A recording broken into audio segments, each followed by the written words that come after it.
अल्हम्दुलिल्लाहि वकफ़ा वसलामुन अला हबीबिहिल मुस्तफ़ा अम्मा बाद फ़अऊज़ु बिल्लाहि मिनश शैतानिर रजीम बिस्मिल्लाहिर रहमानिर रहीम क़ुल हल यस्तविल्लज़ीना यअलमून वल्लज़ीना ला यअलमून सदक़ल्लाहु मौलानल अज़ीम।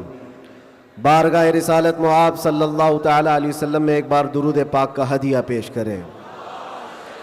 अल्लाहुम्मा सल्लि अला सय्यिदिना व मौलाना मुहम्मद मअदनिल जूदि वल करम व आलिहि व अस्हाबिहिल किराम व इब्निहिल करीम व बारिक व सल्लिम सलातन दाइमतन सरमदन अबदा।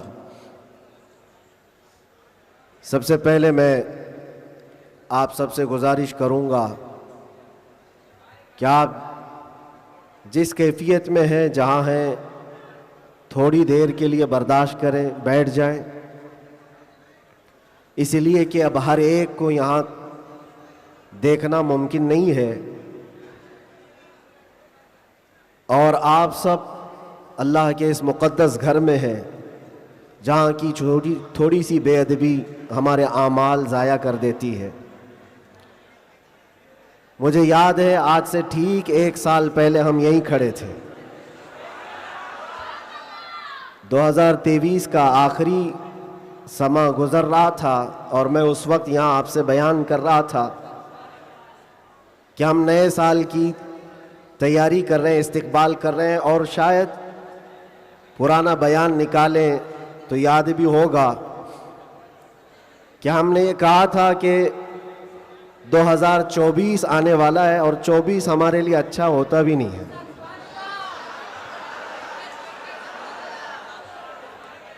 हमने उसको डबल 12 कहा था।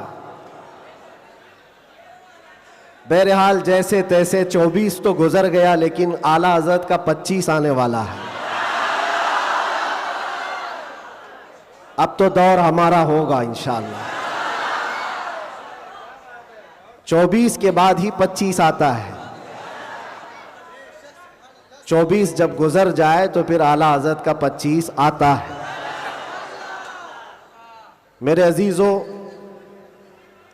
आज का ये दिन फिर हम नए साल के इस्तकबाल के लिए खड़े हैं।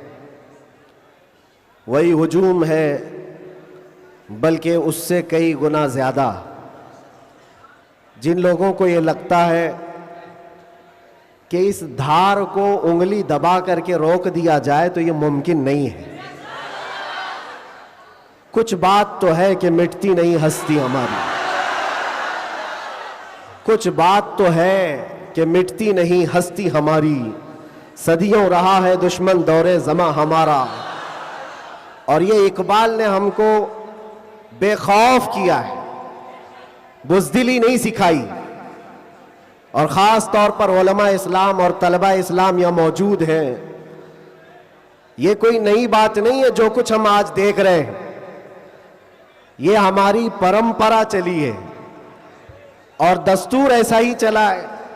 बातिल से डरने वाले आसमां नहीं है हम, 100 बार कर चुका है तू इम्तिहान हमारा।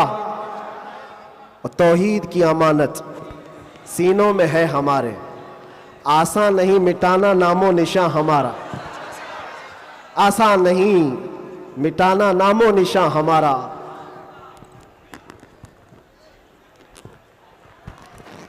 मेरे अजीजों, हम अपनी ताकत के बलबोते, अपने मनसब और अपने ओहदे के बलबोते इतनी बड़ी बातें नहीं करते। हम जो बात करते हैं वो ईमानी ताकत के बलबोते, इसलिए कि हमें हमारे बुजुर्गों ने सिखाया है।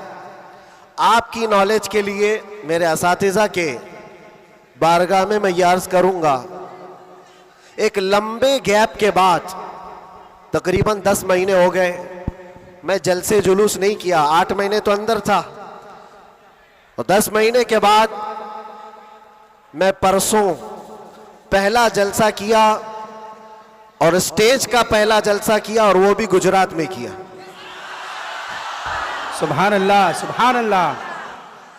और कोई ढकी छुपी बात नहीं है कि छुप करके चोरी से किया। मेरे अजीजों, ये मेरे लिए अल्लाह तबारक व तआला का इनाम भी है और तारीख की ये सच्चाइयाँ हैं। इस्लाम को तुम जहां से रोकना चाहते हो वहीं से ये फैलता भी है। आज जा करके देखो, यूरोप, अमेरिका, सबसे कसरत से वहां पर अगर कोई दीन फैल रहा है तो इस्लाम है। उसकी वजह क्या है? उसकी वजह भी यही है, इस्लाम की फितरत में कुदरत ने वो लचक दी है, जितना ही दबाओगे उतना ही वो उभरेगा। सुभान अल्लाह, सुभान मैं अल्लाह। अल्लाह की बारगाह में ये दुआ भी करता था कि हमारे दीनी कामों पर कोई फर्क ना पड़े। रब तबारक व ताला ने मेरे लिए जो मैदान कुशादा फरमाया, मैंने अभी 3 दिन पहले के जलसे में, ये बाज़ाहिर वैसे तो सब डरते हैं अभी, उलमा भी और ख़ास तौर पर मेरे असातिज़ा सब इस बात से थोड़े बहुत अपने अंदर सहमते हुए हैं, मुझे लेकर के, मेरी सिक्योरिटी को लेकर के। लेकिन मेरे अजीज़ों, जो बोलने के लिए अल्लाह ने मुझे ज़ुबान अमानत में दिया है, वो जान बचाने के लिए नहीं, दीन बचाने के लिए। क्या बात है, क्या बात है। सईदना सरकार इमाम हुसैन रदी अल्लाह ताला अन्हु की बारगाह में भी, मैं पिछले साल मारेरा मुतहरा में था उर्स के मौके पर, और हमारे चाहने वाले बहुत सारे मौजूद, खुसूसियत के साथ मुकर्रिर शहीर सैयद अमीन साहब मुझसे कह रहे थे, आपको लेकर के हम बहुत ज़्यादा खौफजदा रहते हैं, डरते हैं, बहुत ज़्यादा डरते हैं कि आपका होना बहुत ज़रूरी है कौम के लिए, नौजवानों के लिए। उस वक्त मैंने ये बात अर्ज़ की थी, सैयदना सरकार इमाम हुसैन का उम्मत में होना कितना ज़रूरी था। वाह वाह। उनसे बढ़कर के तो कोई ज़रूरी था नहीं, बावजूद उसके सैयदना इमाम हुसैन ने अजीमत का रास्ता इख्तियार किया और करबला के मैदान में पहुंच गए। मैं ये बात यहाँ पर छेड़ा इसलिए कि मैंने 3 दिन कबल ये बात भी कही थी, मुझे टॉन्ट मार करके, ताना मार करके कुछ लोगों ने बार बार ये पूछा था, अंदर भी बाहर भी, कि कैसा लगा अंदर का माहौल, वापस आओगे गुजरात, दोबारा आओगे गुजरात। मैं उस वक्त ये कहा था, हम उनकी नस्ल में हैं जो कैसर और किसरा से भी नहीं डरते। क्या बात है, वाह वाह वाह वाह वाह। आपको पता है, आपको पता है, अल्लाह तबारक व ताला की ये जमीन, ये रब्बे जुल जलाल की वसी व अरीज जमीन, जिसको हमने एक ही जुमले में यूं कहा था, पाए मुरा लंग नीस, जमीन खुदा तंग नीस। क्या बात है, वाह वाह। अभी तक तो अल्लाह ने मुझे लंगड़ा नहीं किया है, और जब तक पांव सलामत है हर जमीन पर जाएंगे। और कोई भी गैर कानूनी काम अगर हम कर रहे हो तो डरना चाहिए। देश के खिलाफ, मुल्क के खिलाफ, कानून के खिलाफ किसी गतिविधि में, किसी एक्टिविटी में हम मुलविस हैं तो डर डर करके, सहम सहम करके रहना चाहिए। अल्हम्दुलिल्लाह एक बाल बराबर भी हमारे अंदर डर इसीलिए नहीं आया कि हमने कभी कोई खुफिया प्लानिंग नहीं की है। जो बात करनी है वो नामूसे मुस्तफ़ा की, वो 4 लोगों में भी कहते हैं और 4000 में भी कहते हैं। बेशक बेशक। पहली अब शुरुआत मैं यहां से करता हूं, इसलिए कि आज अगरचे मैं 4-5 दिन से बीमार हूं, लेकिन इतना मजबूत करंट यहां पर मौजूद है। क्या बात है, क्या बात है। इतना मजबूत जो पूरे बर्रे सगीर को करंट सप्लाई कर रहा है। बेशक बेशक। और ये करंट का ट्रांसफार्मर ऐसा है कि यहां से जो सप्लाई होता है वो सीधे बगदाद से आता है। सुभान अल्लाह। और यहां से जिसकी तार जुड़ी है वो बगदाद से मदीने पहुंचता है। बेशक बेशक। और जिसकी तार कटी है तो फिर वो बेनूर ही रहता है। मैं आपको बता रहा हूं, शुरू के दिन थोड़ी सी बात कहूंगा, उसके बाद मैं अपने मौजू पर आता हूं। आज से तकरीबन 3 साल गुजर गए होंगे।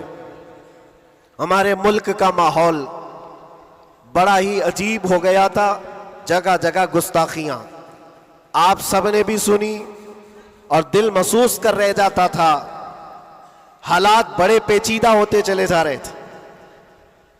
उस वक्त एक पाखंडी जो बारगाह मुस्तफा में बार बार भोंकता था। जज्बात हमारे सुनकर के इतने बेकाबू हुए थे। हमने कोई मंसूबा बंद या प्लानिंग के तहत नहीं, हमारे जज्बे और वजद में ये ऐलान किया था कि बहुत हो गए इनके साथ मुनाजरे करना, डिबेट करना। आओ मैदान में उतरते हैं और देखते हैं, तुम भी आग में कूदो, हम भी आग में कूदते हैं। याद होगा ये जज्बात में, वजद में और हुजूर की मोहब्बत में कही हुई बात थी। हमने कोई प्लान नहीं किया था, कहना था कह दिया।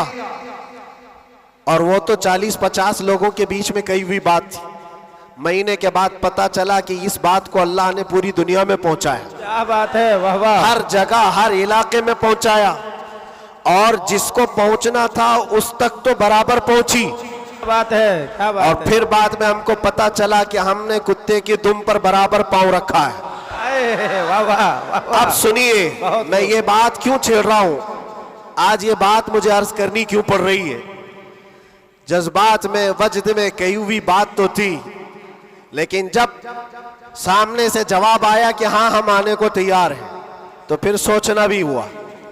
अब मीटिंग भी होने लगी, सब लोग आने भी लगे, कुछ तो हमें डराने भी लगे, डराए भी थे। क्या होगा तुम्हारा, इतना बड़ा ऐलान कर दियो, जल जाओगे, मर जाओगे, तो करोड़ों मुसलमानों का ईमान क्या होगा। बहुत सारे मामलात थे। मैं उस वक्त फिर सोचने पर मजबूर हुआ। मैंने मेरे बाप के लिए, मेरी माँ के लिए, मेरे खानदान के लिए तो नहीं कहा, उस हक रसूल के लिए कहा जिससे रोशनी तो सूरज भी पाता है। बेशक। आहा। है खलीलुल्लाह को हाजत रसूलुल्लाह की। सुभान अल्लाह, सुभान अल्लाह। अब दिल में ये वसवसे भी तो आते, इंसानी फितरत का तकाजा है। घबराहट भी थी। मैंने बहुत बड़ा ऐलान तो नहीं कर दिया, क्या ऐसी बात होना चाहिए, नहीं होना चाहिए, इस पे तो बहुत सारे तबसरे भी थे। मैंने ये बातें कभी कही नहीं, इसलिए कि हालात थे, हुए, गुजर गए, लेकिन मैंने कभी कहा नहीं। आज इसलिए कह रहा हूं कि यहां करंट ज्यादा है। क्या बात है, इसलिए कह रहा हूं। उस वक्त घबराहट, वसवसे भी, अलग अलग किस्म की बातें, लॉकडाउन का माहौल अलग, मेरे घर पर अलग पहरेबंदी, ये सारे मामलात में जानते हो मेरे अजीजों, उस वक्त जब कभी घबराहट के शिकार होकर, बेकाबू होकर हम कुछ सोचने के लिए या कुछ मशवरे के लिए इधर उधर निगाहें उठाते हैं, तो हर कोई डरा भी रहा है, अलग अलग मशवरे भी दे रहा है। बड़ी हिम्मत के साथ मारारा मुतहरा के इस अजीम ट्रांसफार्मर पर मैंने कांटेक्ट किया। क्या बात? हुजूर अमीन मिल्लत की बारगाह में मैंने अर्ज किया कि हुजूर बात ऐसी है, नामूसे मुस्तफ़ा की बात है और हुजूर की इज्जत की बात है। गरीब है, फकीर है ये आदमी, मेरे पास ना इल्म की दौलत, ना मेरे पास अमल की दौलत। मैंने तो ऐलान कर दिया और मैं जाना चाहता हूं दिल्ली। आप क्या फरमाते हैं? बड़े बड़े पीरों की बात अलग है मेरे अजीजों, सब कंफर्ट जोन में बैठने वालों की बात नहीं करता, बड़े शाहाना कुर्सियों पर बैठ करके लोगों में अपना रौब जमाने वालों की बात नहीं करता। इस अजीम मर्द कलंदर का जवाब आता है, कहते हैं कि बच्चे तूने अपने घर के लिए नहीं पुकारा है, वो मेरे नाना जान की भी इज्जत है, पूरे कायनात की भी, अल्लाह के अजीम रसूल की भी रिसालत, नारे रिसालत, बरकाती दूल्हा, बरकाती दूल्हा, मुहाफिज़े नामूसे रिसालत, नारे तकबीर। वाह। बात यहीं पर खत्म नहीं होती कि अगर कह दिया कि तूने ऐलान कर दिया, अच्छी बात है, जाओ अल्लाह ताला तुम्हारी हिफाजत करेगा, मैं यहाँ बैठकर दुआ करता हूँ। नहीं, इस उम्र में, ठंडियों के आलम में कहा कि बेटा तुम वहां से निकलो, मैं मारारा से अपनी तबर्रुकात लेकर दिल्ली पहुंचूंगा। वाह वाह वाह वाह वाह वाह वाह, बहुत वाह।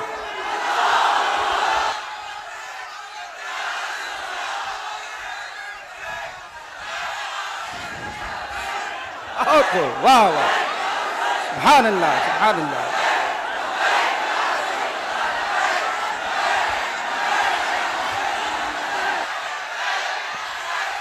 आज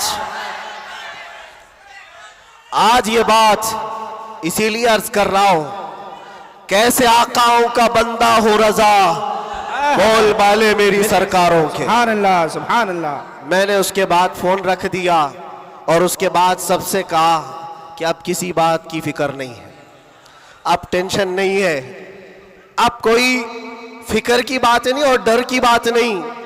फिर कहां से किस तरह के तबसरे आए मुझे आज वो याद भी नहीं है, मुझे वो याद भी नहीं है, लेकिन इतनी बात याद है कि उस वक्त मेरे साथ कोई एक अजीम शख्सियत खड़ी थी।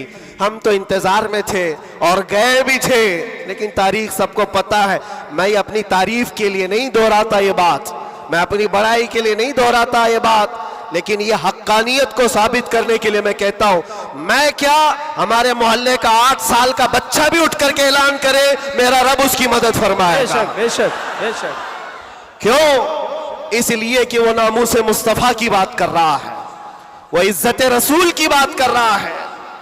अजीजान गिरामी वकार, यही बात हजरत ने ये फरमाया था कि जलसों में साथ में रहना, हाँ मुकर्रिर है या फिर दीगर माहौल है, तो हजरत ने एक जुमला अभी 2 दिन कबल फरमाया था कि मीठा मीठा हप हप, कड़वा कड़वा थू थू, ये तो नहीं हो सकता। ये इशारा इस बात पर है मेरे अजीजों, ऐ सुन्नियों, हुजूर की मोहब्बत की बात करते हो तो सिर्फ हुजूर की मोहब्बत हलवा पराठा खाने से नहीं होती, अरे इसमें तो नेज़े भी खाने पड़ते हैं, बेशक तलवारों की साए में नमाजें भी अदा की जाती हैं। बेशक। ये शहादत गए उल्फत में है कदम रखना, लोग आसान समझते हैं मुसलमान होना। मैं ये भी नहीं कहता कि मैं बहुत बड़ी तकलीफ उठा करके आया हूं, नहीं। 8 महीने गुजरे कि 8 साल गुजरे, कोई बहुत बड़ी तकलीफ उठा करके तुम्हारे पास आया, मैंने कभी इस चीज का जिक्र नहीं किया और ना ही शिकायत कभी करूंगा इस बात की, इसलिए कि तारीख की सच्चाइयां इस बात की गवाही देती हैं, वो बड़े बड़े अइम्मा इस्लाम जो रसूलुल्लाह की आल में से थे, इमाम मूसा काजिम, हम तो मेरे अजीजों गुनहगार हैं, हमारी बहुत सारी खताएं हैं, वो अहले बैत अइम्मा इस्लाम जिनके गुनाह नहीं, खताएं नहीं, बगैर किसी कसूर के जालिम बादशाहों ने 7-7 साल तक उनको अंदर कैद में रखा है। इमाम मोहम्मद बिन हसन अस्करी 20 साल तक अंदर रहे, किसको कहते हैं 20 साल, पूरी लाइफ गुजर गई। इमाम मूसा काजिम 7 साल के बाद अंदर जहर दे करके मारा गया और वहीं से जेल से जनाजा भी निकला। उनकी कुर्बानियों पर हम कहां लगते हैं? लोग ये भी जो आज समझते हैं कि बहुत बड़ा काम करके आए, कोई कहां से क्या क्या लकब पुकारे, गाजी इस्लाम, ना मेरे अजीजों, अभी तो हम खादिम इस्लाम नहीं बन सके। गाजी इस्लाम तो बहुत बड़ी बात है और हम इस बात को आपके सामने बार बार दोहराते इसलिए हैं कि आज सुन्नियों को हो क्या गया है, छोटी सी चीज को लेकर बहुत बड़ा समझने लग जाते हैं, बहुत बड़ा समझने लगते हैं। ये इब्तिदाए इश्क है, आगे देखो होता है क्या क्या, सितारों से आगे जहां और भी है। तुम्हारी अभी आजमाइश आई कहां, हमें अभी आजमाया कहां गया है?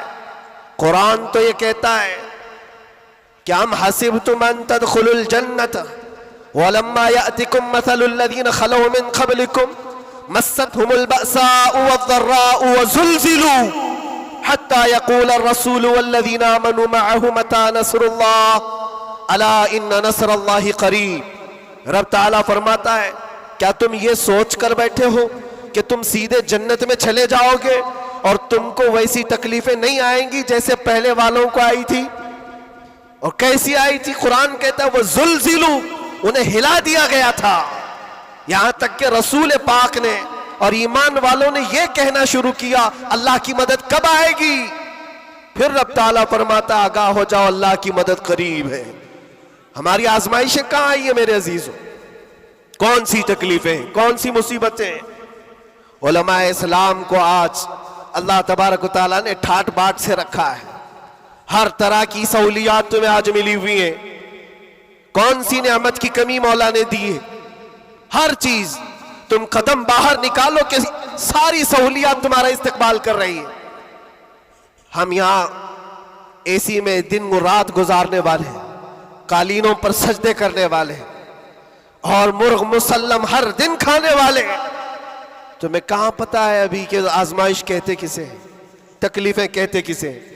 मैंने तो सिर्फ एक चक करके देखा है 8 महीने में, फिर अंदाजा हुआ, चखा है बस, चक करके आए कि 8 महीने पत्थरों पर उन्होंने सुलाया था तो लगता कैसे है, कैसे लगता है। खाना और पानी के लिए जो आज हमारे इर्द गिर्द लोग हाथ धुलाएं, रुमाल दे पोंछने के लिए, हर चीज की खिदमतगार हो, और जब वहां बदतमीज लोग और जालिम लोग लाइन में खड़े करके सूखी रोटियां देते हो तो फिर अंदाजा होता है लगता कैसे है। ये छोटी सी चीज हमने चक करके देखा है, वो रोटियां देखी जिससे इंसान का गला कट सकता है। मेरे अजीजों, ये सब बातें इसलिए अर्ज कर रहा हूं कि अभी इम्तिहान बाकी है हमारे। अगर नामों से मुस्तफा की बात करते हो तो फिर इन सब चीजों के लिए तैयार रहो, इन सब चीजों के लिए तैयार रहो। और एक बात मैं बताता हूं, ये बाहर मजमों में बैठ करके बात करना बहुत आसान है और अंदर तकलीफें सह करके फिर ये बात करो। मेरे अजीजों, कभी कभार घबराहट ऐसी होती थी, कुछ कैदी लोग आकर कहते थे कि सच में अल्लाह है। ऐसे सवाल, अल्लाह है, सुनता है, और उस वक्त कोई आयत उनको बताने में भी हमें ऐसा लगता। एक कैदी से मैंने कहा इन्ना मअल उसरि युसरा, हर तकलीफ के बाद आसानी अल्लाह का वादा है। झट से उसने कहा मौलाना 16 साल हो गए, अभी कब आएगी वो आसानी। हमारे पास क्या जवाब है? ये तकलीफें सह करके फिर आयतों पर यकीन करना, ये बहुत बड़े कमाल की बात। यहां बाहर बैठ करके जो तसल्ली की बातें करें, मेरे अजीजों, बहुतों को हमने देखा है, बहुतों को जान भी देंगे, गर्दन भी कटा देंगे, बहुत सारी बातें। इसी से अंदाजा हो जाता है जो सुबह बिस्तर नहीं छोड़ सकता वो क्या गर्दन कटाएगा, जो नमाज के लिए अजान को लब्बैक नहीं कहता, वो जान की बात कहां है। एक डंडे से सारी चीजें भाग जाएंगी, सब निकल जाते हैं इधर उधर। मैं सब की बात नहीं करता। आजमाइशें जिस वक्त आएंगी मेरे अजीजों, इस्तिकामत ये किसी छोटे मोटे चीज का नाम नहीं है। अल्लाह ताला फरमाता है इन्नल्लज़ीना क़ालू रब्बुनल्लाह सुम्मा इस्तक़ामू, बेशक वो लोग जिन्होंने ये कहा हमारा रब अल्लाह है, फिर उस पर जमे रह गए, ततनज़्ज़लु अलैहिमुल मलाइका, उन पर फिर फरिश्ते उतारे जाते हैं, फरिश्ते उतारे जाते हैं। मेरे अजीजों, यहां बड़ी बड़ी बातें कहने के लिए मैं नहीं खड़ा, बस इतनी बात कहूंगा कि हालात के तनाजुर में जो आज तुम्हारे लिए सबसे बड़े चैलेंजेस हैं, उसमें तुम्हें खरे उतरने की जरूरत है। तुम सिर्फ अपने मोहल्ले के नुमाइंदे नहीं हो, ये जो सरों पर टोपियां और दाढ़ियां हैं तुम्हारे चेहरों पर, तुम किसी मस्जिद के ही मुसल्ली नहीं हो, बल्कि पूरी कायनात में अल्लाह ने तुम्हें खैर उम्मत बनाया है। सब इंसानों के लिए तुम रहबर हो, रहनुमा हो। तुम्हारे अखलाक हर कोई आज देख रहा है। तुम एम्बेसडर हो किसके? रसूल पाक के। तुम तर्जुमान हो अखलाक रसूल के।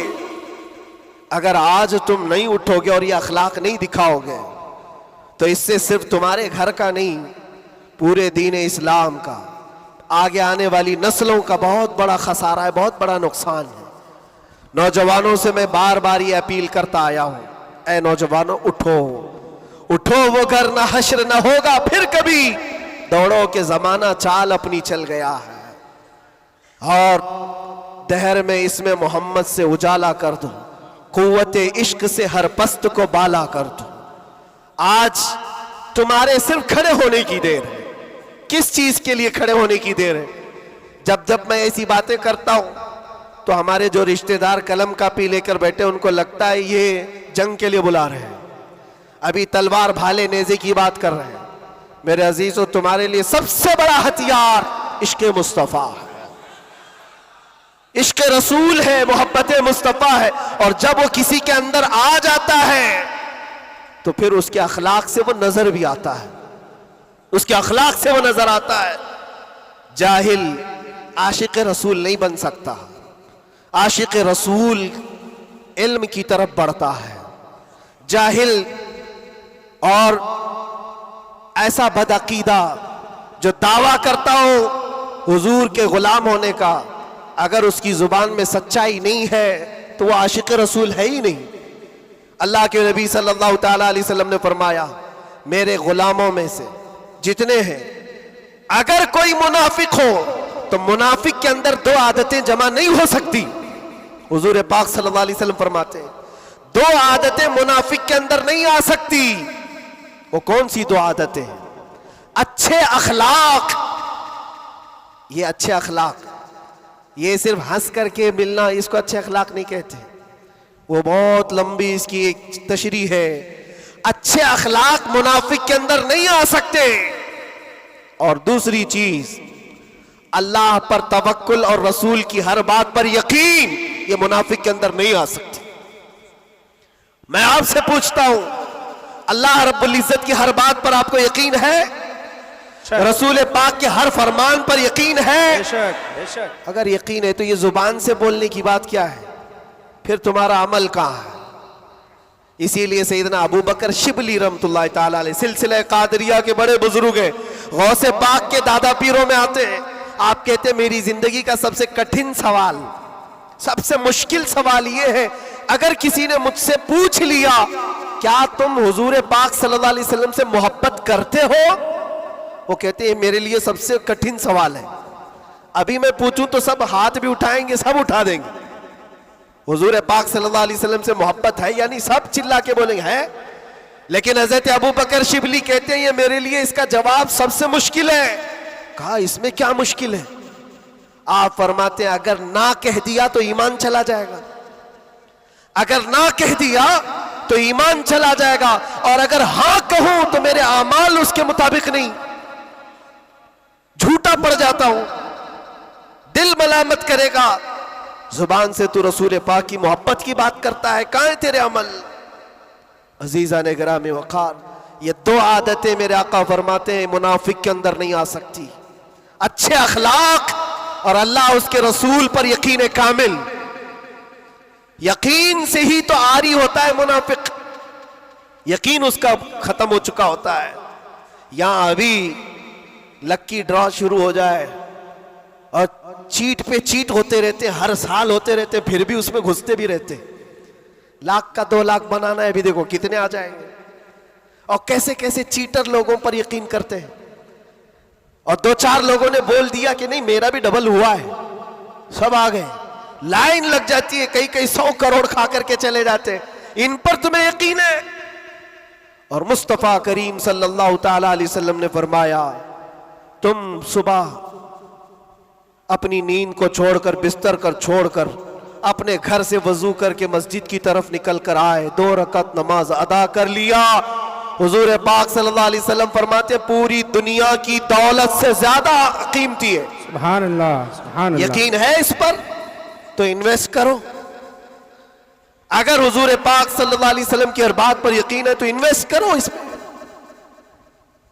आज यही तो बात है, ये सबसे बड़ा चैलेंज है। मुनाफिकत आने लग गई है, बुज़दिली कहां से आती है? अल्लाह उसके रसूल की हर बात पर यकीन कामिल हो जाए बंदे को, तो फिर वो मुनाफिक नहीं रहता, वो ईमान वाला होता है। और फिर मुसीबतें तो आएंगी, लेकिन मुसीबतें उसका कुछ नहीं बिगाड़ सकती। हजरत अबू हुरैरा रज़ी अल्लाह ताला अन्हु की हदीस है, फरमाते हैं अगर मुझ पर 10 पहाड़ भी नाजिल हो जाएं, उतर जाएं, तब भी मैं खौफजदा नहीं होता, डर नहीं है मुझे। कहा क्यों? कहा कुरान की एक आयत मेरे लिए काफी है। पूछा कौन सी आयत? फरमाते अल्लाह फरमाता है कुल लन युसीबना इल्ला मा कतबल्लाहु लना हुवा मौलाना व अला अल्लाहि फल्यतवक्कलिल मुमिनून। फरमाते हैं अल्लाह ने अपने नबी से कहा है, ऐ महबूब आप फरमा दें हरगिज हमको कोई मुसीबत नहीं आती, उतनी ही आएगी जितना अल्लाह ने लिखा है। सुभान अल्लाह, सुभान अल्लाह। उतनी ही आएगी जितनी अल्लाह ने लिखा है। और फिर आगे रब ताला फरमाता हुवा मौलाना, वही हमारा मददगार है, वही हमारा मददगार है। व अलल्लाहि फल्यतवक्कलिल मुमिनून, और मोमिनों को चाहिए कि अल्लाह ही पर भरोसा करें। बड़े बड़े लोगों को देखा, लेकिन कैद के दौरान, जेल के दौरान कुछ छोटे छोटे लोगों ने हमें बहुत कुछ सिखाया। गुजरात के एक छोटे से गांव का रहने वाला कैदी आ गया था, मानसिक संतुलन बिगड़ा हुआ था, घर वाले भी चाहते थे अंदर ही रहे, छुड़ाना भी नहीं चाहता था कोई, उठा पटक ज्यादा करता था, जवान था, और अंदर रहा। महीना गुजरने लग गया। वहां होता ऐसा, निजाम ऐसा है कि हर हफ्ते घर वालों की मुलाकात आ जाती, जालियों में, इधर से हम, बाहर से रिश्तेदार, हर कैदी के कोई, कभी माँ, कभी बाप, कभी भाई बहन, मुलाकात के लिए हफ्ते में एक मरतबा टाइम मिलता है 15 मिनट का। लेकिन इस बंदे का कोई आता ही नहीं था, मिलने भी नहीं आए। महीना गुजर जाता, ये उठा पटक शुरू कर दे, लोगों को मारना। तो जेलर जो है घर को फोन लगाता उसके और कहता कि भाई तुम्हारा बेटा है, कभी तो आओ, मुलाकात लो उससे, सबको परेशान कर रखा है। और इसीलिए कि कैदियों की जो हालत बिगड़ती है तो ये बहुत बड़ा डेंजर मसला होता है, उनको संभालना। बाहर आप इधर उधर हुए तो अंदर डालेंगे, अंदर ही बिगड़ा तो फिर कौन सा अंदर, वो लास्ट मंजिल है। और इसीलिए वहां जाने के बाद डर भी निकलता है लोगों का, इसके बाद कहां जाना है, अब सीधे जन्नत है। आप सुने इस बात को। उसका बाप आया और कहा कि बेटा थोड़े दिन हो गए। इसने पूछा कब छुड़ाओगे मुझे, बेल कब होगी, छोटे से केस थे। कहा इस मंडे को जो है तुम्हारी बेल रख दूंगा, छूट जाओगे, इस मंडे को निकल जाओगे। वो आया, सब बैठे हुए थे, खुशी से ऐलान करता मंडे को मैं चला जाऊंगा, मंडे को छूट जाऊंगा। मंडे आया, ट्यूसडे आया, वेडनेसडे आया, फिर हफ्ता 2 हफ्ते उसका बाप आया ही नहीं। महीना गुजर रहा है, फिर ये उठा पटक शुरू करे।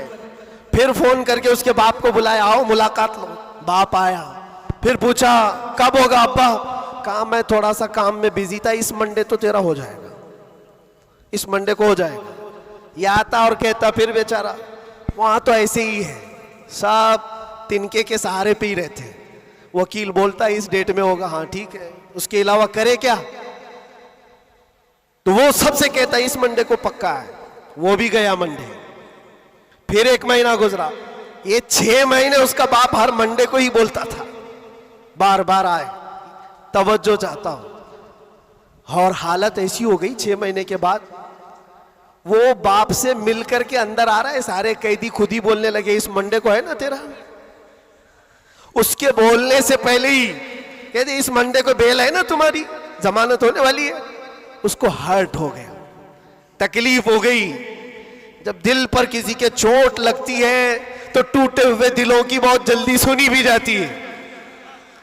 उसने झल्ला करके कहा था, गाली दे करके कहा था, क्रिमिनल था, गाली दे करके कहा था सबको, तुम लोग मेरा मजाक उड़ा रहे हो, मेरे बाप की वजह से या जेलर की वजह से मैं अंदर नहीं हूं, मेरा खुदा इतने दिन का लिखा है और जिस दिन लिखेगा तुम सब देखते रहोगे, मैं चला जाऊंगा।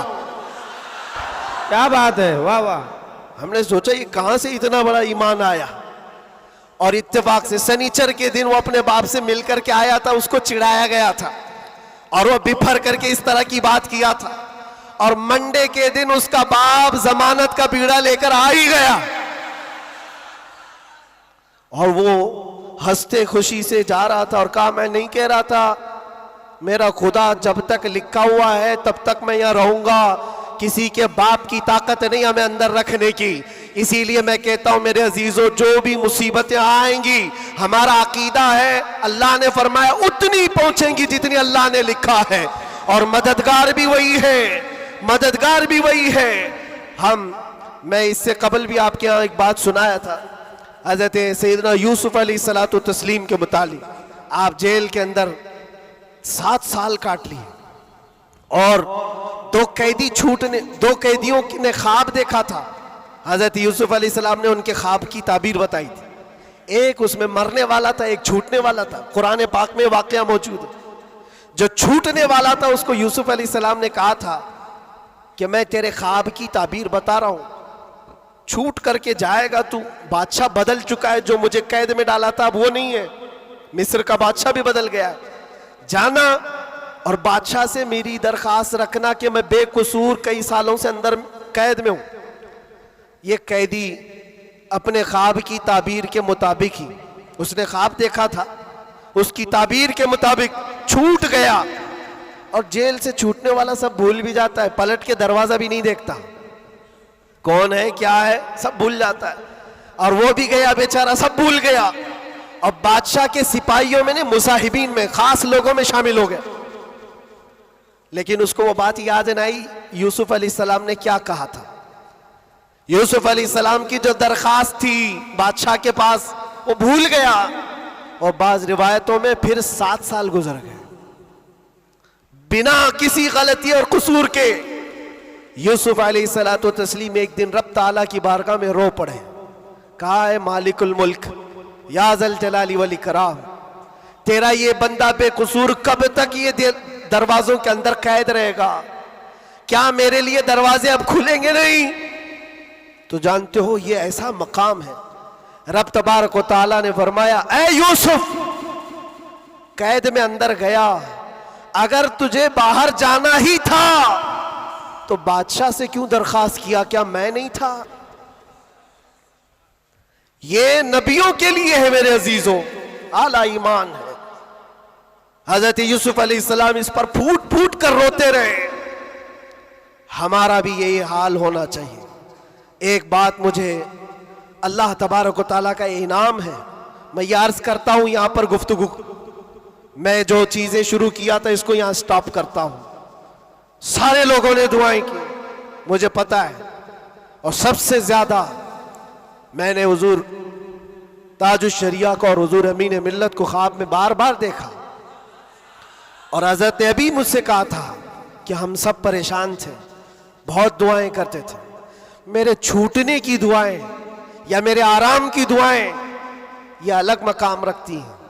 लेकिन जिस वक्त अंदर जा रहे थे, मेरे बिरादर गिरामी भी मौजूद है, मैं एक दुआ अल्लाह करीम की बारगाह में ये करता था कि ऐ रब्बे जुल जलाल, तेरा बंदा है, तेरे नबी की बात कर कर अंदर आया, इतनी लाज रखना कि मेरे बाहर जाने के लिए कभी किसी कुत्ते की मदद लेने की नौबत ना आए। क्या बात है, वाह वाह वाह वाह। किसी जालिम की मदद लेने की नौबत ना आए। और रब तबारक व तआला ने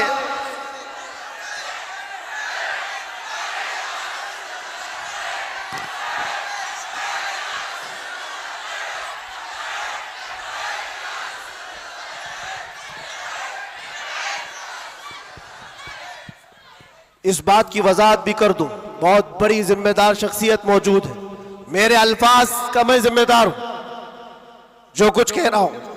और लोगों को फिर ये लगता है ये इतना सब हो जाने के बाद फिर भी कुत्ता कहते हैं, ये कुत्ता कुत्ता इनकी जुबान पे क्यों आता है?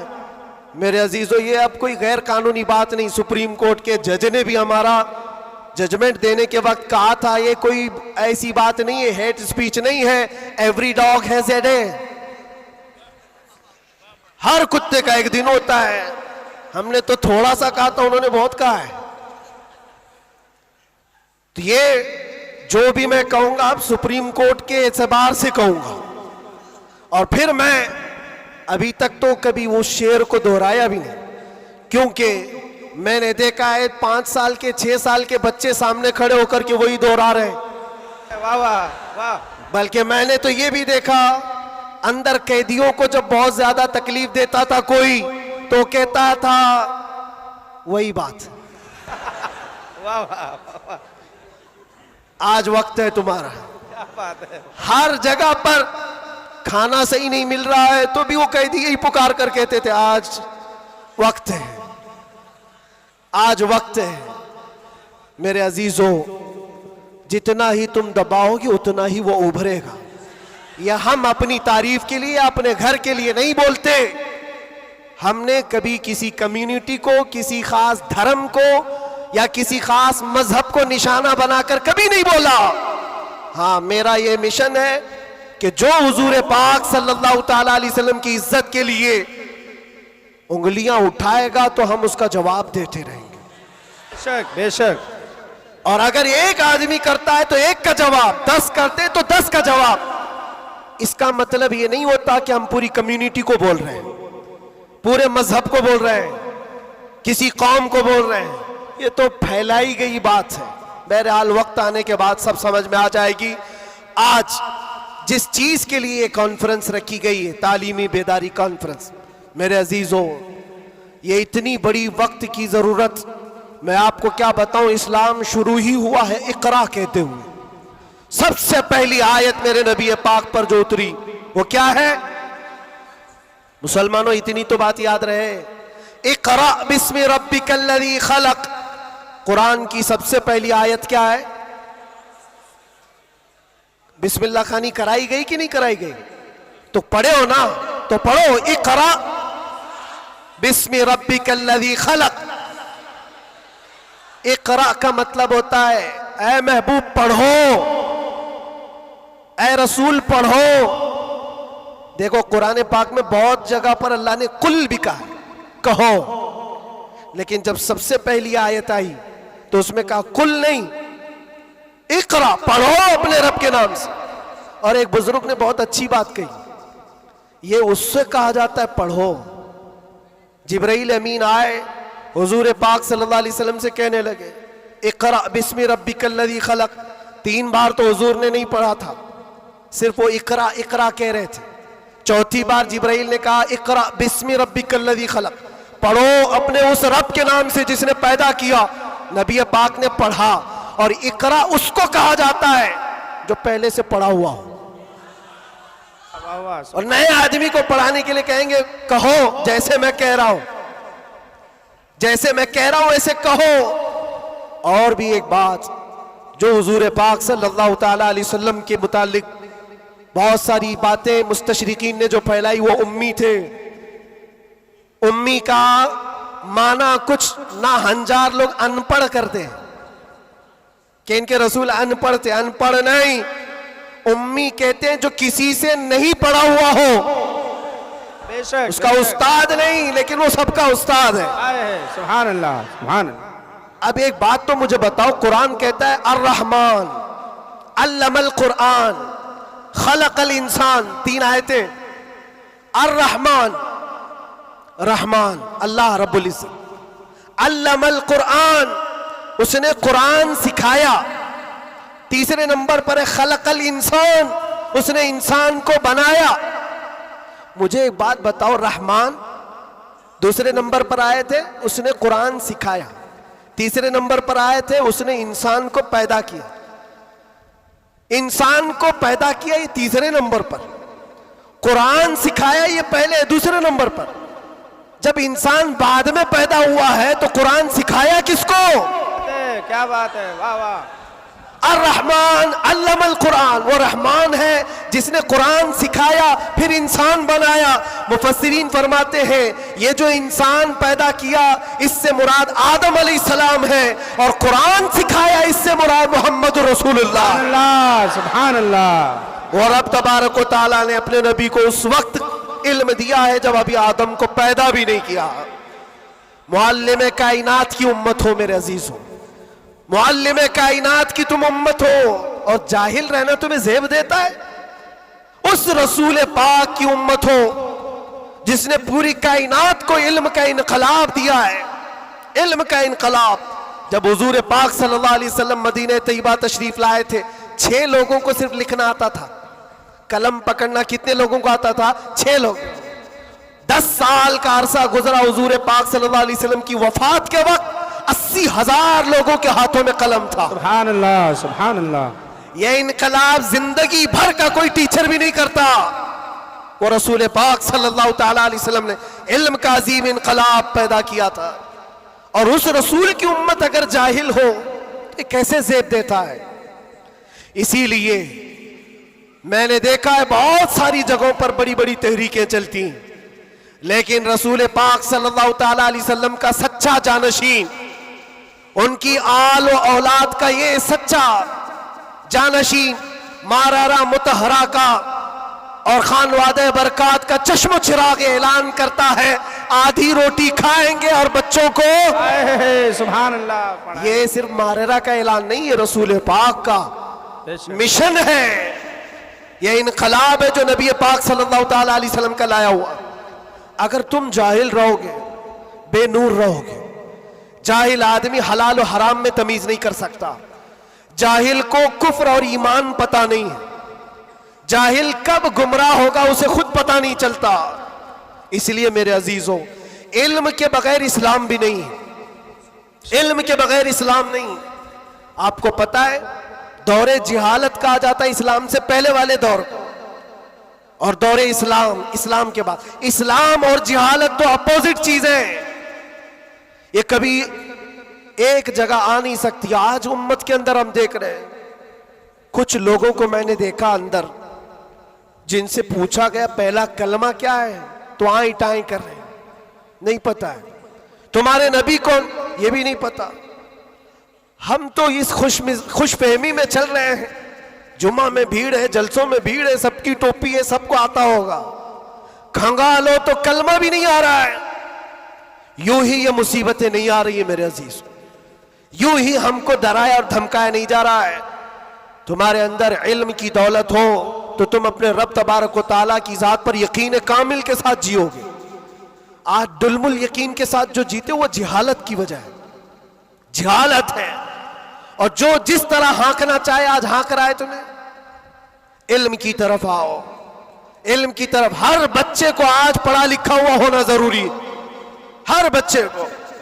और जब हम इल्म की बात करते हैं तो कुछ लोगों को ये लगता है मौलाना सिर्फ मदरसों में ले जाने की बात करते हैं, मदरसों में ले जाने की बात करते हैं। इल्म सिर्फ मदरसों की बात नहीं है। इल्म को जो फर्क किया गया है ना, ये दीनी इल्म है, ये दुनियावी इल्म है। अभी आपसे मैं पूछूं दीनी इल्म क्या है, दुनियावी इल्म क्या है, आप यही कहेंगे कुरान, हदीस, फिका, ये सारे दीनी इल्म है। साइंस, ज्योग्राफिक, फिजिक्स, केमिस्ट्री, ये दुनियावी इल्म है। ये गलत सोच है, गलत कॉन्सेप्ट है। दीनी और दुनियावी इल्म इस तरह से फर्क नहीं किए जाते।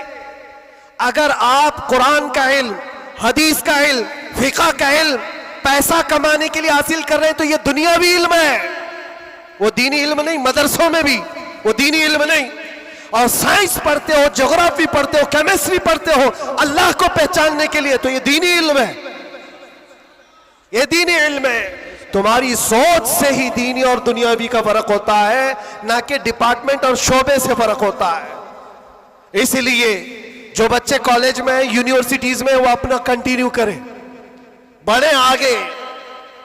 तुम जिस फील्ड में जाना चाहते हो, मेडिकल में, इंजीनियरिंग में, लॉ में, जिस चीज में भी जाना चाहते हो, नीयत सिर्फ ये हो जो कुरान ने फरमाया, इक़रा बिस्मि रब्बिकल्लज़ी खलक़, पढ़ो वही जो तुम्हारे रब के नाम से। सुभान अल्लाह। वो इल्म जो अल्लाह से दूर करता है, वो बड़ा सा बड़ा आलिम होकर के भी वो गुमराह है। और वो इल्म जो अल्लाह से करीब करता है, वही इल्म नूर है, वही इल्म नूर है। इमाम गज़ाली रहमतुल्लाह ताला अलैह फरमाते, सिर्फ ये मत समझो कि मैं इल्म की बात कर रहा हूं तो इल्म आने के बाद टोपी, जुब्बा, कुप्पा, बड़ा आलिम नजर आना चाहिए, नहीं। इल्म जब किसी के पास आता है तो सबसे पहले अखलाक लाता है। सच्चा इल्म अगर किसी के अंदर आए, अखलाक लाता है, फिर वो अल्लाह ताला की जात पर यकीन लाता है। क्योंकि कुरान कहता है इन्नमा यख्शल्लाह मिन इबादिहिल उलमा, इल्म वाले ही अल्लाह से ज्यादा डरते हैं। इमाम गज़ाली फरमाते हैं वो आलिम जो अपने इल्म को इसलिए इस्तेमाल करता है कि दुनिया में कुछ पैसे मिल जाएं, और सेठों के पास जाता है, मालदारों की जेब पर नजर रखता है, फरमाते वो उस मक्खी से ज्यादा गलीज है जो पखाने पे बैठती है। बल्कि वो कहते हैं वो औरत जो अपना जिस्म बेचती है उससे भी ज्यादा ये गलीज है, क्योंकि वो जिस्म बेचती है और ये ईमान बेचता है। इल्म जो सच्चा इल्म आता है वो अखलाक और तवक्कुल ले आता है। इसलिए आपसे मैं ये कहना चाहता हूं कि इल्म का मतलब सिर्फ दौड़ भाग ये नहीं है। कोई भी कॉलेज मिल जाए, कोई भी यूनिवर्सिटी मिल जाए, कोई भी मदरसा मिल जाए, तुम्हारा टारगेट ये होना चाहिए वो इल्म मुझे मिले जो मुझे मेरे रब की पहचान दिलाए, मुझे मेरे रब की पहचान दिलाए। और जब अल्लाह रब्बुल इज्जत के नाम से कोई शुरू करता है मेरे अजीजों, बड़े बड़े इनकलाबात आते हैं, बड़े बड़े इनकलाबात आते हैं। ये आज दुनिया छुपा छुपा कर रख रही है, हमारे दामन में उलमा की कमी नहीं रही इस्लाम में कभी।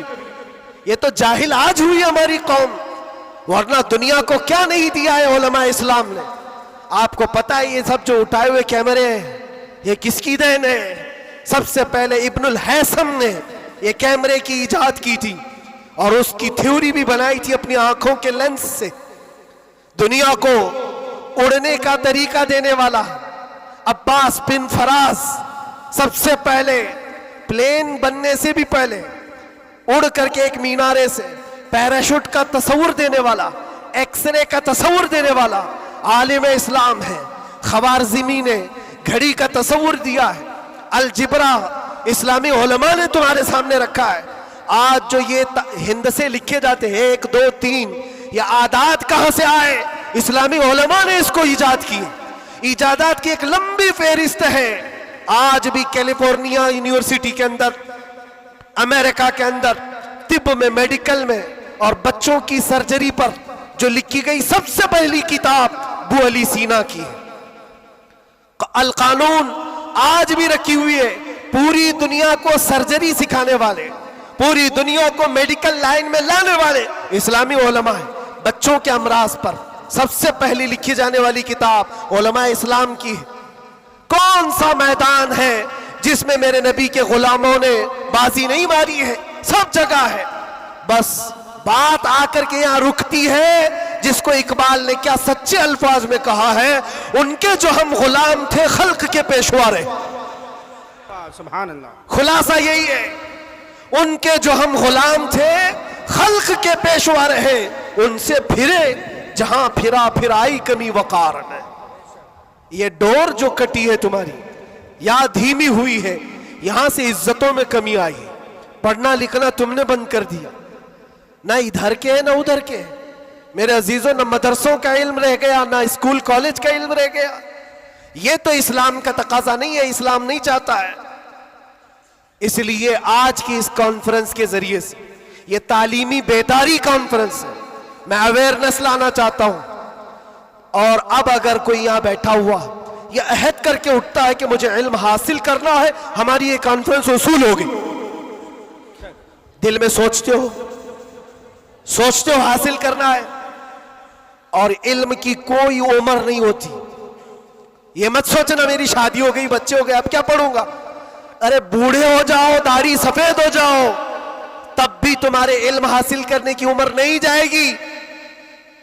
सैयदना उमर इब्ने खत्ताब जलीलुल कद्र साहबी हैं, कहते मुझे सूरे बकरा पढ़ने में 12 साल लग गए।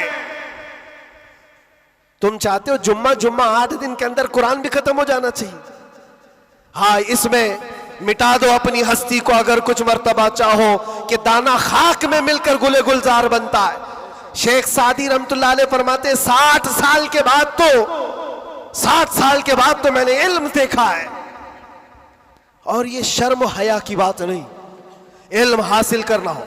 अच्छा, पहले के बूढ़े लोग अगर कहते हैं हमारे जमाने में हालात बुरे थे, कोई आया ही नहीं सिखाने के लिए, हमारे पास स्कूल नहीं थे, मदरसे नहीं थे, पहले वाले कहते तो हो सकता है उनका ये उज़्र है। तुम्हारे पास अब कोई उज़्र ही नहीं रह गया। क़यामत के दिन रब तबारक व तआला अगर तुम्हारी पकड़ करे कि इल्म हासिल करना फर्ज था, तूने सीखा क्यों नहीं, ये नहीं कह सकते कि मौला मेरे पास कोई जरिया नहीं था। ये जो मुट्ठी में इतना बड़ा बड़ा मोबाइल उठाते हो, पूरा मदरसा भी रखता है, स्कूल भी रखता है, कॉलेज भी रखता है, कौन सी किरत नहीं है इसके अंदर, कौन सा इल्म नहीं है इसके अंदर। लेकिन नौजवानों को ये लगता है ये मोबाइल तो पबजी के लिए आया हुआ है, ये मोबाइल तो फेसबुक इंस्टा के लिए आया हुआ है, तुम्हें तो बहुत कुछ हासिल करने का जरिया ये मोबाइल पकड़ा दिया गया है। अब कयामत के दिन तुम्हारे पास उज़्र नहीं होगा, उज़्र नहीं होगा। तुमसे अगर सवाल हुआ कि वजू में कितने फराइज थे, नमाज में कितने फराइज थे, कुरान तजवीद के साथ पढ़ने के क्या क्या उसूल थे, तुम हाय हाय हाय हाय करते रह गए, मुझे पता ही नहीं, कोई पढ़ाया नहीं, तो पूछा जाएगा तेरे पास जरिया था, अभी जाकर सर्च करके देख लेना वजू में कितने फराइज है। मोबाइल 1 मिनट से पहले तुम्हें लाके दिखा दे, बता देगा। हाँ, ज्यादा से ज्यादा क्या होगा, कंफ्यूजन। क्या मैंने सर्च तो किया है वजू में कितने फर्ज, अब आ तो गया जवाब, लेकिन यह पता नहीं चल रहा है ये अपोजिशन का है कि हमारा है। इसके लिए तो उलमा बैठे हुए हैं। इतना पूछ सकते हो कि हज़रत मैंने रिसर्च किया है, ये सारी चीजें तो मुझे मिल गई। हुजूर पाक सल्लल्लाहु अलैहि वसल्लम के लिए मैंने सर्च किया, हुजूर की उम्र कितनी थी, हुजूर के अज़वाज कितने थे, हुजूर की औलाद कितनी थी, हुजूर पाक ने मक्के में कितने दिन गुजारे, मक्के में मदीने में कितने गुजारे, कितने गज़वात में हुजूर शरीक हुए, सब मैंने सर्च किया है, मुझे जवाब मिला है। उस पर पूरा यकीन करने से पहले किसी आलिम अहले सुन्नत के पास आ जाओ और क्रॉस वेरिफिकेशन करना, बस इतना ही जिम्मेदारी। क्योंकि मौलाना लोग भी तो जान छुड़ाते हैं। भाई टाइम नहीं हमारे पास, कितना पढ़ाएंगे तुमको, सुबह भी दोपहर में भी, तुम्हारे अपने अलग टाइम है, उनके अलग टाइम है। तो उनसे कहो हम आपके पास घंटा भर पढ़ने के लिए नहीं आ रहे, सिर्फ इतना बता दो ये जो मैंने सर्च किया है ये सही है कि नहीं। इतना तो कोई भी आलिम दीन तुम्हारे साथ ताउन कर सकता है। आज से करेंगे इंशाअल्लाह। 2025 तुम्हारा पूरा सीरत मुस्तफा पढ़ने में गुजरना चाहिए, गुजरेगा इंशाअल्लाह। इस बात को आज तय करके उठो कि मैं मेरे नबी का गुलाम हूं, तो मैं पहले ये पढ़ूंगा कि मेरे नबी कब पैदा हुए, उस वक्त हालात क्या थे, हुजूर पाक सल्लल्लाहु अलैहि वसल्लम का बचपन कहां गुजरा, हुजूर पाक ने पहली शादी कहां फरमाई, हुजूर पाक सल्लल्लाहु अलैहि वसल्लम की औलाद कितनी हुई, नबी पाक सल्लल्लाहु अलैहि वसल्लम के सहाबा में जलीलुल कद्र कौन है, हुजूर मक्का में कितने दिन गुजारे, मदीने में कितने गुजारे, कौन सी जंगों में शरीक हुए, कौन सी जिहाद में, कौन सी जंग में हुजूर पाक के दंदाने मुबारक शहीद हुए, कौन कौन सी मुसीबतें हुजूर ने उठाई और क्या क्या दुआएं उम्मत के लिए की, ये सब तुम्हारे हिस्से में आना चाहिए। मेरे अजीजों, एक बात मुझे याद आती है, एक नौजवान का किरदार बड़ा अजीब था। मीलाद का दिन था 12 रबीउल अव्वल, शायद मैंने यहाँ दोहराया हो ये बात। मैं ट्रेन से उतर रहा था, एक नौजवान मुझसे कहने लगा, हज़रत मैं चाहता हूं कि आज हुजूर की बारगाह में कोई अच्छा तोहफा पेश करूं। साथ झंडे, कुमकुमे, मिठाइयां सब लगा करके तो तोहफे पेश करते। उसने कहा मैं कुछ ऐसा करना चाहता हूं हुजूर पाक सल्लल्लाहु ताला अलैहि वसल्लम को खुशी हो। मैं उतर रहा था, अचानक ज़हन में बात आई, कहा अल्लाह के नबी के अखलाक ये थे कि वो बूढ़ों की मदद करते, उनका बोझ उठाते थे। मक्का में हुजूर मशहूर थे इस बात पर। हम उतर रहे हैं, देखो ट्रेन से कोई बूढ़ा उतर रहा, उसका सामान उठाकर पहुंचा दो, सुन्नत है ये भी। और आज 12 रबीउल अव्वल है, तुम हुजूर की बारगाह में खिराज अकीदत पेश कर। ये बात कहा और मैं गुजर गया। वो जवान, एक बूढ़ी औरत 2 बड़े बड़े शापर लेकर आ रही थी, उसके पास गया और कहा कि अम्मा जी मुझे दो, मैं उठाता हूं। वो पहले तो घबराई, कहा कि तू क्यों उठाएगा, तू कुली है क्या, है मेरा सामान क्यों, नहीं दूंगी, नहीं दे रही थी। और क्यों दे अजनबी को कोई, इसने इसरार किया, अम्मा जी दे दो दे दो, उठा लूंगा। कहा इतना क्यों कह रहा है बेटा, तू सामान लेके भागना है, क्या करना है। उसने साफ साफ समझा दिया, अम्मा जी बात यह है आज 12 रबीउल अव्वल की तारीख है, हमारे प्रॉफेट मोहम्मद सल्लल्लाहु अलैहि वसल्लम का जन्मदिन है, और उनकी आदत थी कि वो बूढ़े लोगों का बोझ अपने हाथ उठाते थे। मैं चाहता हूं कि उनका अमल दोहराऊं, उनके अखलाक पर अमल करूं और मैं उनकी रूह को खुश करूं। बूढ़ी के दिल में बात आ गई, कहा ले ले बेटा, तू तेरे नबी की बात कर रहा है, आज तुम्हारा कोई त्योहार का दिन है, ये करना है तो करो। वो शॉप पर लेकर के गया, उसको जहां तक पहुंचाना था पहुंचाया। ये बात आई गई, गुजर गई। हम भी तो सोचते हैं कि छोटी सी बात है। 6 महीने गुजर जाने के बाद, 6-7 महीने के बाद, उस नौजवान ने मुझसे कहा कि हजरत वो बूढ़ी औरत जिसका मैं सामान उठाया था, वो अभी राब्ते में, कांटेक्ट में है, अभी आई और कह रही है कि बेटा 6 महीने गुजर गए, अब तक मैं तेरे नबी का बायोडाटा ही पढ़ रही हूं, अब तक मैं उनके अखलाक ही पढ़ रही हूं। कहा क्यों, कहा तेरे उस अमल ने मुझे इतना मुतासिर किया कि इस जमाने का कोई जवान, अरे मेरे बेटे मेरे पोते नहीं आए मुझे लेने, किसी और का बेटा मेरा सामान उठा रहा है, इसके अंदर इतना असर कहां से आया। और जब तूने बताए ये तेरे नबी के अमल है, मैंने सोचा कि उस नबी को क्यों ना पढ़ूं। पढ़ते पढ़ते मैं इस मकाम पर पहुंच गई। बताओ तेरा नबी कहाँ है, मैं भी जाऊं गुलामी में शामिल हो जाऊं। वाह वाह वाह वाह, सुभान अल्लाह। तुम्हारे अखलाक से इनकलाब आ सकता है, तुम्हारी आदत से इनकलाब आ सकता है, लेकिन जब तुम खुद सीरत नहीं पढ़ना चाहते तो दुनिया तो फिर यही ताने देगी कि आतंकवादी है, ये दहशतगर्द है। इनके मुंह पर थप्पड़ मारने का तरीका यही है। हम तुम्हारी सर्टिफिकेट के मोहताज नहीं है, हम तुम्हारे बोले जाने से कुछ भी परवाह नहीं करते। तुम्हें अपने नबी के अखलाक करके दिखाना है, करके दिखाना है, नफरत नहीं। हुजूर पाक सल्लल्लाहु ताला अलैहि वसल्लम से अगर मोहब्बत है तो उठो और इल्म को आम करो। और हुजूर की सीरत पढ़ने के बाद तुम्हारा दिल कुशादा हो जाएगा, जहन वसी हो जाएगा, सोचने की ताकत बढ़ जाएगी। इसलिए कि सुन सुन करके मानना और है, जान करके मानना और है। जब समझ जाओगे तो रोज इश्क बढ़ता चला जाएगा।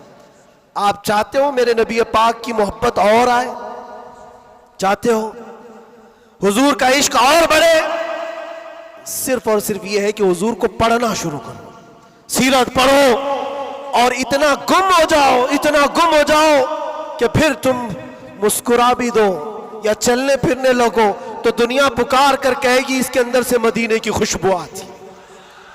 क्यों? पढ़ने वाला उसी में मलबूस हो जाता है। 3 घंटे फिल्म देख करके यहाँ नाटक करने लगता है आदमी। क्यों?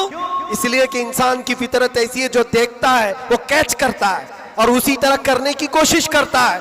और जब बार बार हुजूर की सीरत पढ़ोगे दुनिया में बात वैसी करोगे जैसे मेरे नबी करते थे। बेशक बेशक। इसलिए बस बात इतनी है, बहुत मैं वक्त ले लिया, इसलिए इतना लंबा खींच रहा था कि 2025 आ जाए। वाह वाह वाह वाह, क्या बात है। आ गया अभी और अल्हम्दुलिल्लाह। और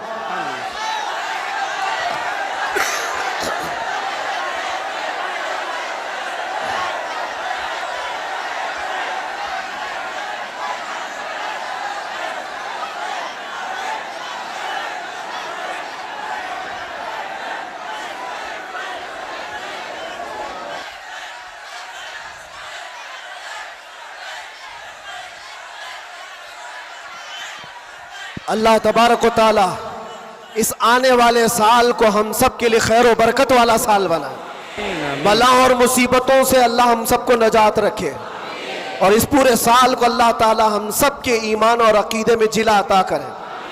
बात वही मैं दोहरा कर ख़त्म करता हूँ मेरे अजीज़ों, 24 को जाना था, चला गया, और आला हज़रत का 25 को आना था। वाह वाह। और इंशाअल्लाह 25 में ये सिक्का चलेगा इंशाअल्लाह। और फिर कहोगे आई नहीं हुकूमत, सिक्का नया चलेगा। आलम में रंग बदला सुबह शबे विलादत। मुस्तफ़ा करीम सल्लल्लाहु अलैहि वसल्लम के आशिकों के लिए ये साल हरा भरा हो जाए।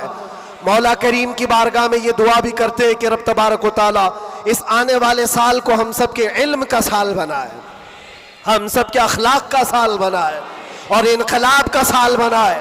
और जो आयत अल्लाह ने फरमाई उस वादे के मुताबिक इन्ना मअल उसरि युसरा, हर तकलीफ के बाद आसानी है, हर तकलीफ के बाद आसानी है। मौला जो जो तकलीफें अब तक हमको आई थी, अब आसानियों में तो हम सबको ईमान अता फरमा, आसानियों में हमें कदम रसूल की दौलत अता फरमा। और बस इतनी दुआ करो मेरे अजीजों, जब हमारे जाने का वक्त आए तो रब तबारक व तआला हम सब पर इतना एहसान करे कि इस कायनात में हर रंगो बू को देख लिया, सूंघ लिया, हर शक्ल सूरत को देख लिया और पहचान लिया। बस ये आंखें तरसती हैं इस बात के लिए, कुछ ऐसा कर दे मेरे किरदिगार आंखों में, हमेशा नक्श रहे रुए यार आंखों में। उन्हें न देखा तो किस काम की है ये आंखें, कि देखने की है सारी बहार आंखों में। रब ताला की बारगाह में दुआ करो, मौला तेरा ये बंदा तुझसे आज ये इल्तिजा करता है, इस नए साल की बरकत में दुनिया मिठाइयां तकसीम कर रही है, हमें इनाम में तू दीदार रसूल अता फरमा दे। इस आले रसूल की बरकत से मौला मरने से पहले हमें जियारत मुस्तफ़ा नसीब फरमाए। वो शक्ल सूरत मुस्तफ़ा जो आंखों में बस जाए तो दुनिया का हुस्न हेच हो जाए, मौला करीम हमको उस हुस्न का परस्तार बनाए, उस हुस्न का आशिक बनाए। अजीज़ा ने गिराम वक़ार, आखिरी बातें ये, ख़ास तौर पर ये नए साल की जो रात है, जा कर के यहाँ से कोई अय्याशी के अड्डे पर नहीं जाना, कभी कोई गुनाहों की तरफ ना जाए, वरना तुम्हारी ये सारी महफिल फजूल है। तुमने साल का आखिर भी अल्लाह के जिक्र में बनाया है और साल का शुरू भी अल्लाह के जिक्र में है। 12 से पहले भी अल्लाह का जिक्र कर रहे थे, 12 के बाद भी तुमने साल का आखिर भी महफिल रसूल में गुजारा, साल की इब्तिदा भी महफिल रसूल में गुजारी। और हो सके तो कल रोजा रख लेना, जिसको ताकत हो रख लेना, नफिल है, ताकि साल की इब्तिदा अल्लाह के इस रोजे से हो और अल्लाह करीम उस रोजे की बरकत से हम सबका पूरा साल अच्छा करे। यहां से कोई अड्डों पर तो नहीं जाएगा इंशाअल्लाह, कोई अगर जा भी रहा हो तो उसको रोक लेना। आज की रात दुनिया अय्याशियों के अड्डे सजाई है, रात भर यहां पर शराब आम हो चुकी होगी, जिना और क्लब और बार सब सज गए होंगे, लेकिन क्या ये तुम्हारे लिए अल्लाह का एहसान और इनाम नहीं है? क्या उन करोड़ों में से अल्लाह ने उठाकर तुम्हें अपने घर में बिठाया? और एक बात याद रखो, एक बात याद, मुझे किसी से मिलना है तो दिन में मिल लेता हूं, टाइम कब देते हैं? दोपहर में आ जाओ, शाम में आ जाओ, लेकिन कोई खास होता है तो ही रात के 12 बजे मिलता है। बहुत रात में खास लोगों से ही मिलने का मौका निकाला जाता है, वरना तो सबको टरका दिया जाता है। मेरे अजीजों, रात के 12 बज रहे हैं और रब ताला तुम्हें अपनी मुलाकात के लिए यहां बुलाया, यह बख्शिश के लिए बुलाया गया है, यह रहमत के लिए बुलाया गया है। तो यहां से झोलियां भर करके जाओ और दुआओं की कबूलियत के लिए मुस्तजाब दावा शख्सियत हमारे पास है। रसूल पाक सल्लल्लाहु ताला अलैहि वसल्लम की आल मौजूद है और यकीनन आज की महफिल पर मैं देख रहा हूं, ये जो रंग जमा हुआ है, ये जो भीड़ है, ये जरूरी नहीं सिर्फ इंसानों की भीड़ है, ये जरूरी नहीं है कि सिर्फ लोगों की मदनपुरा वालों की भीड़ है। तुम तो पहचानते भी नहीं कितने अल्लाह के फरिश्ते आते हैं महफिलों में, तुम जानते भी नहीं। ये रब तबारक व ताला की रहमत के फरिश्ते आते हैं और ये महफिलों को हल्का ना लो मेरे अजीजों, ये महफिलें हल्की ना समझो। यहां से बख्शिश के वादे होते हैं, कितनों की दुनिया बदल दी जाती है, कितने तो यहां से तौबा करके उठते हैं, कितने तो इल्म का अहद लेकर के जाते हैं। इसलिए मुझे ये यकीन है अल्लाह की जात से कि आज 2025 की हमारी ये पहली महफिल को मौला ताला 100 बार बारावर फरमाएगा और इश्क़े रसूल की दौलत अता फरमाएगा, इश्क़े रसूल की कमाल की दौलत अल्लाह हम सब के सीनों में अता फरमाएगा। और बाकी रहे जो हालात, उससे डरना नहीं है, जमे रहना है, खड़े रहना है और नामूसे मुस्तफ़ा पर किसी से समझौता नहीं करना है और कोई गैर कानूनी काम भी जज्बात में आकर के उछल कूद करने से नहीं होता। होशो हवास के साथ, होशो हवास के साथ हुजूर पाक की मोहब्बत सिर्फ और सिर्फ जोश से नारे लगाने का नाम नहीं है, होशो हवास के साथ खड़े होना और दुनिया को जवाब देना।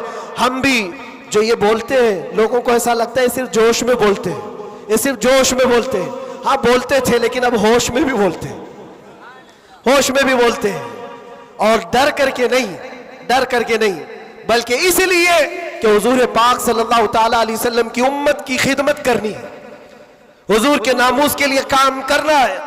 इसलिए आप भी होश से काम लेंगे, कोई भी सर फिरा उठ करके अलग ऐसी वैसी हरकत ना करे। हुजूर की मोहब्बत यकीनन इम्तिहान लेती है, लेकिन अपने आप को हिलाकत में डालने की इजाजत भी नहीं देती, अपने आप को या कौम को हिलाकत में डालने की इजाजत नहीं देती। अब ये बात, नारे तकबीर, नारे रिसालत, आप बैठे रहे, आप लोग बैठे रहे।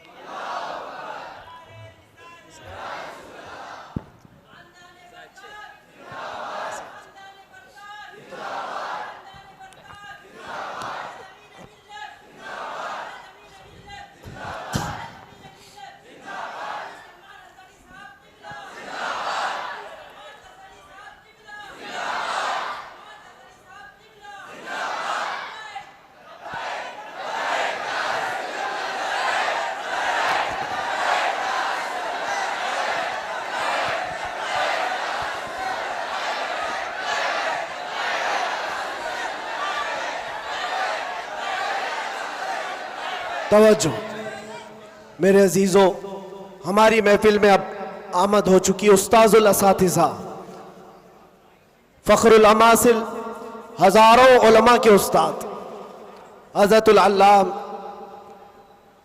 मौलाना मुफ्ती मसूद अहमद बरकाती साहब क़िबला, उस्ताज़ अल जामिअतुल अशरफिया मुबारकपुर। यहाँ पर तशरीफ़ है, हमारे दादा उस्ताद भी हैं और इंशाअल्लाह अज़ीज़ आप उनको सुनेंगे। और अब हमारा वक्त हो गया, मसला भी है, पानी जब आ जाता है तो तयम्मुम टूट जाता है। अब ये तयम्मुम था जो टेम्पररी आपके पास चल रहा था, अब पक्का पानी आपके पास है, आपको उन्हें सुनना है। बस इस शेर के साथ मैं अपनी गुफ्तगू को ख़त्म करता हूँ। लुब्बे लुबाब हासिल कलाम, खुलासा गुफ्तगू ये है कि मोहम्मद से वफा तूने तो हम तेरे हैं। ये जहां चीज़ है क्या, ये सियासत चीज़ है क्या, ये जायदाद और दौलत चीज़ है क्या? अरे तो तुम्हारे लिए लौह कलम है तो ये सब दुनिया चीज़ें क्या? लौह कलम तेरे हैं, शर्त यह है कि तुम हुजूर पाक की गुलामी में आओ। मोहब्बत मुस्तफ़ा सिर्फ जुबानी नहीं, अमल से आओगे और उसके बाद फिर देखना हालात आएंगे और टकरा कर चले जाएंगे। थोड़ी देर की बात है, फिर मैं बात करूंगा तो शेर की तरफ आ जाऊंगा। बस यहाँ पर ख़त्म करता हूँ, कुछ देर की बात ही है। इंशाअल्लाह अज़ीज़ हमारा वक्त तो है ही और आएगा भी इंशाअल्लाह अज़ीज़। हर चीज़ अच्छी होगी क्योंकि अल्लाह का वादा है, वलल आखिरतु खैरुल लक मिनल ऊला।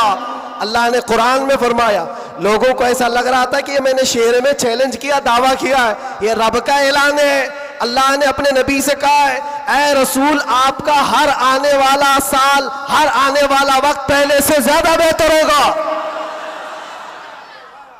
आने वाला वक्त पहले से ज्यादा बेहतर होगा।